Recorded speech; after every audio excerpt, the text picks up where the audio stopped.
Hello everybody, in this tutorial I'm going to show you how to get the alchemy table in Windrose.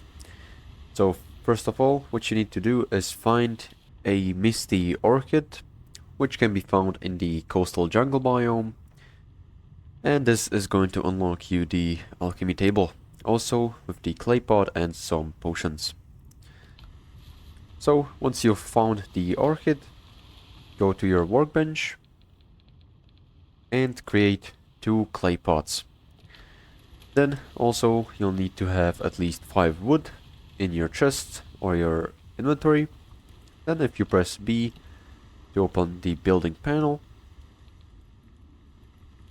you can go to the alchemy in the crafting and utilities, and here you can see the alchemy table.